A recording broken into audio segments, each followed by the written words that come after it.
Hello hi అండి. అపార్ట్మెంట్లో మొక్కలు పెంచేవారైతే మనం చాలా ఈజీగా చిన్న మెథడ్స్తో అయితే పెంచుకోవచ్చండి ఆకుకూరలని. చూడండి, నేనైతే చూసారు కదా ఇలా కవర్లో వేసాను నేను, మంచి నూనె కవర్లోని.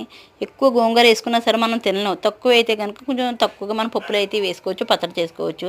చూసారు కదా ఇలా మీరు కవర్లో వేసుకోవచ్చు, లేకపోతే చిన్న చిన్న మగ్గుల్లో కూడా గోంగూర వేసుకోవచ్చండి. ఆకుకూర కొనవలసిన పని లేదు. ఆకుకూరే గోంగూరే కాదు, మీ తోటకూర కూడా వేసుకోవచ్చు. ఇలాంటి వీడియోస్ మీరు చూడాలనుకుంటే కనుక ఫస్ట్ ఆఫ్ ఆల్ మీరు సబ్స్క్రైబ్ చేసుకోండి. కంపల్సరీ లైక్ అయితే ఇవ్వండి. మాకు సబ్స్క్రైబ్ చేసుకుంటే ఇలాంటి వీడియోస్ మీరు మరెన్నో చూసే అవకాశం అయితే ఉంటుంది. చూడండి, మా గోంగూర అయితే ఎంత ఫ్రెష్గా ఉన్నదో, ఆకంతా కూడా చూస్తున్నారు కదా. నేను కొంచెం అయితే తురుముకుంటున్నాను నేను ఇంట్లో కర్రీకి. చూడండి ఎంత బాగున్నదో. ఇలాంటి వీడియోస్ మీరు మరెన్నో చూసే అవకాశం అయితే మీకు ఉంటుంది.